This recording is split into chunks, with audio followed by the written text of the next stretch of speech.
អ្នកទាំងអស់គ្នាដែលចាប់អារម្មណ៍ថាខ្សែសន្ទូចមានប៉ុន្មានប្រភេទហើយអ្នកទាំងអស់គ្នាឆ្ងល់ថាការប្រើប្រាស់ខ្សែសន្ទូចវាដូចគ្នាឬអត់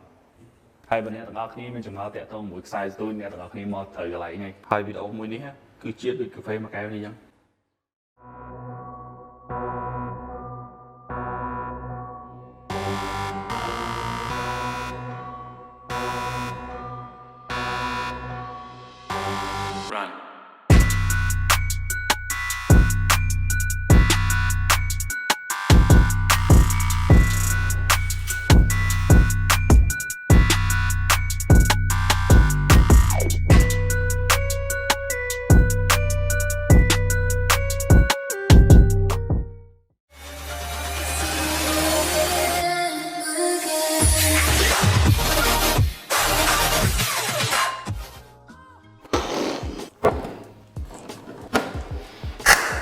សួស្តីអ្នកទាំងអស់គ្នាថ្ងៃនេះខ្ញុំវិលត្រឡប់មកវិញហើយអ្នកទាំងអស់គ្នាសុខសប្បាយអត់ខ្ញុំជឿថាអ្នកទាំងអស់គ្នាប្រហែលជាសុខសប្បាយព្រោះ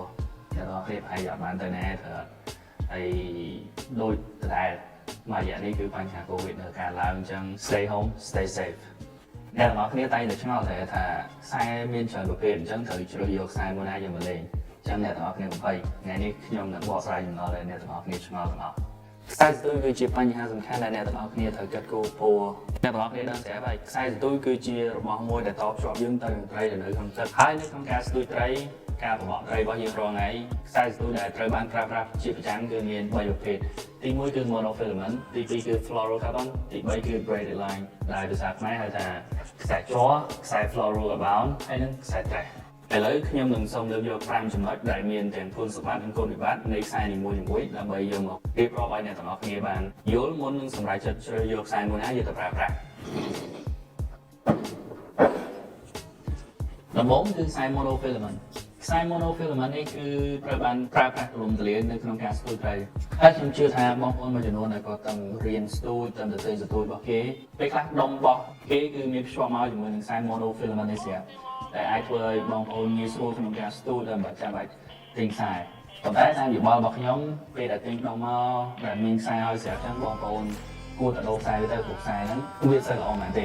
ហើយឥឡូវចូលដល់5ចំណុចនៃខ្សែ monofilament ដែលខ្ញុំគិតថាអ្នកទាំងអស់គ្នាគួរតែដឹងមុននឹងជ្រើសរើសវាយកមកប្រើទី1ខ្សែ monofilament គឺមានតម្លៃធូរថ្លៃជាងគេហើយទី2ខ្សែ monofilament គឺវាស៊ូទ្រាំនឹងភាពប្រកបបានកម្រិតល្អខ្ញុំរេតឲ្យវាគឺនៅកម្រិតល្អទី3ខ្សែ monofilament គឺវាលេចញើសអញ្ចឹងវាល្អសម្រាប់យើងលេងនុយរបស់ទៅបានឬលេងនុយដែលវាលេចបានប៉ុន្តែទី4ខ្សែ monofilament ឆាប់ចាស់អញ្ចឹងបងប្អូនតើតាអាសាមើលវាមកឃើញវាលែងសូវចាស់លែងសូវភ្លឺលែងសូវរលោងអញ្ចឹងបងប្អូនគួរដឹងថាពេលហ្នឹងគឺជាដល់ពេលដែលយើងអាចត្រឡប់ខ្សែដើម្បីប្រើម្ដងទៀតឬយើងត្រូវដូរវាចោលយកមកទី5ខ្សែ monofilament គឺជាប្រភេទខ្សែជ័រដែលមានភាពយឺតជាងខ្សែដទៃទៀតដែលខ្ញុំនឹងរៀបរាប់នៅដទៃទៀតនេះដោយសារភាពយឺតរបស់វាអញ្ចឹងយើងត្រូវធ្វើការវត្តត្រីយើងខ្លាំងជាងគេតិចគឺយើងត្រូវការវត្តមកដើម្បីឲ្យផ្លែរបស់យើងធ្លុះមាត់ត្រីចំពោះការប្រើប្រាស់ខ្សែ monofilament ដូចគ្នាអ្នកទាំងអស់គ្នាអាចប្រើប្រាស់ខ្សែនេះនៅទីតាំងកន្លែងណាក៏បានដែរប៉ុន្តែអ្នកទាំងអស់គ្នាត្រូវទទួលយកភាពអវិជ្ជមានរបស់វាហើយអ្វីដែលវាពិបាកគឺគ្រាន់តែវារៀងយឺតអញ្ចឹងធ្វើឲ្យអ្នកទាំងអស់គ្នាពិបាកវត្តត្រីទៅប៉ុណ្ណឹងហើយបន្តមកគឺខ្សែ fluorocarbon ខ្សែ fluorocarbon ក៏មានគុណសម្បត្តិនិងគុណវិបត្តិវាដូចគ្នាគុណសម្បត្តិរបស់វាទី1គឺខ្សែនេះស៊ូទ្រាំនឹងភាពប្រកបបានខ្លាំងជាងខ្សែដទៃទៀតដែលខ្ញុំនឹងរៀបរាប់ហើយខ្ញុំបានរៀបរាប់ហើយទី2ខ្សែនេះគឺពេលដែលចូលក្នុងទឹកទៅវាមានភាពថ្លាអញ្ចឹងវាអាចធ្វើឲ្យត្រីមើលមិនសូវឃើញហើយវាលេចលឿនទី3គឺវាអត់សូវយឺតដូចខ្សែ monofilament ទេអញ្ចឹងពេលដែលយើងធ្វើការបោះត្រីទៅយើងមិនសូវចាំបាច់ប្រើប្រមាណក៏បានដែរប៉ុន្តែទី4ខ្សែ fluorocarbon គឺវាមានតម្លៃថ្លៃជាងខ្សែ monofilament ប្រហែលជា2ទៅ3ដងហើយទី5គឺខ្សែ fluorocarbon វាពិបាកគប់បន្តិចទោះបីជាអ្នកទាំងអស់គ្នាហុំវាចូលទៅក្នុងស្ពូលហើយក៏ដោយពេលដែលអ្នកទាំងអស់គ្នាបើកដើម្បីគប់ឬក៏ពលាវាចេញមកក្រៅវិញគឺវាទ្រាំមកដែរហើយអ្នកបន្ទាប់គឺខ្សែត្រេះនេះឯងខ្សែត្រេះត្រូវបានអ្នកស្ទូចត្រីនិងអ្នកបបកត្រីគាត់និយមប្រើប្រាស់ច្រើនដោយសារទី1ភាពមាំរបស់ខ្សែត្រេះគឺខ្លាំងជាងខ្សែ fluorocarbon និងខ្សែ monofilament បើខ្សែ monofilament ឬខ្សែ fluorocarbon វាឧទាហរណ៍ចុះ ទំហំវា 0.20 បាន 10 ឬក៏ 4-10 ផោនអីចឹងទៅអញ្ចឹងខ្សែត្រេះនៅក្នុងទំហំ 0.20 ដូចគ្នាវាបានទៅដល់ 30 ផោនឬក៏ 35 ផោនអីចឹងទៅទី2គឺខ្សែត្រេះទុកបានយូរទោះជាអ្នកទាំងអស់គ្នារុំវាចោលហើយទុកនៅក្នុងស្ពូលអ្នកទាំងអស់គ្នាអត់សូវបានលេងជាង1ឆ្នាំក្រោយ2ឆ្នាំក្រោយយើងយកមកលេងវិញក៏វានៅតែលេងបានដែរអត់ដូចខ្សែ monofilament ទេខ្សែ monofilament ពេលដែលយើងរុំវាចូលទៅក្នុងស្ពូលហើយយើងទុកប្រហែលជាកន្លះឆ្នាំអីបើយើងអត់សូវបានលេងខ្សែហ្នឹងគឺវារួញហើយគឺវារុំតាមស្ពូលយើងដល់ពេលយើងដកចេញមកក្រៅមកគឺវាកញ្ញាំទៅជាប់ហ្នឹងអញ្ចឹងហើយទី3ខ្សែត្រេះគឺវាមិនដែរអញ្ចឹងវាល្អសម្រាប់ឲ្យយើងលេង top water លេងលុយលើនិយាយទៅ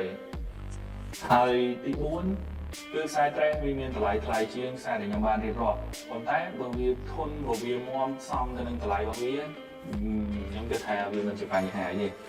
ប៉ុន្តែទី5ខ្សែត្រេះគឺស៊ូទ្រាំមួយភាពប្រកាត់អត់បានល្អទេបើខ្ញុំរ៉េតឲ្យវាគឺអន់ជាងខ្សែ monofilament ទៀតដំបូងគឺ fluorocarbon បន្ទាប់មកគឺ monofilament ហើយចុងក្រោយគេគឺខ្សែត្រេះហ្នឹងហើយខ្សែត្រេះគឺពេលដែលយើងប៉ះឈើប៉ះអីឈូកឬក៏ប៉ះថ្មប៉ះអី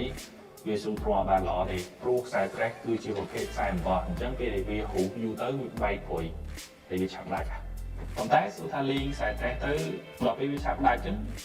ហេតុអីយើងចាំបាច់លេងវាពីអ្នកទាំងអស់គ្នាអាចធ្វើការតខ្សែពីខ្សែត្រេះទៅខ្សែ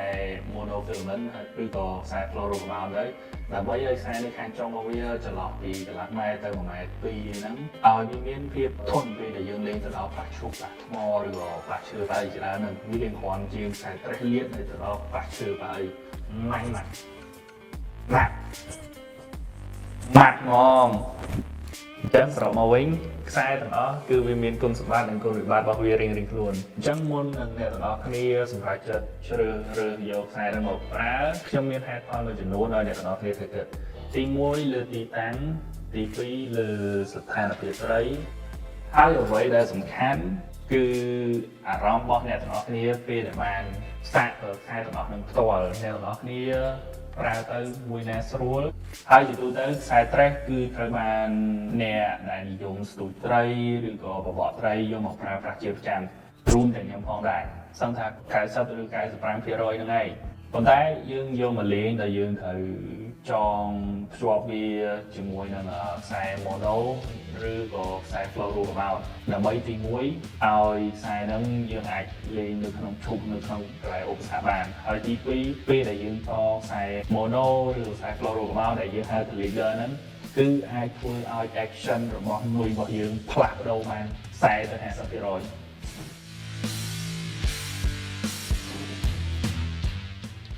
ហើយអ្វីដែលសំខាន់អ្នកទាំងអស់គ្នាកុំភ្លេចចូលមើលវីដេអូដែលខ្ញុំបានធ្វើកន្លងមក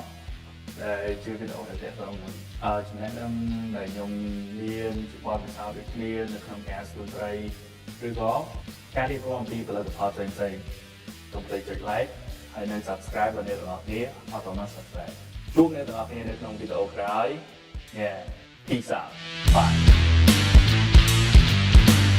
ហើយជាទូទៅម៉ាក់ហ្មង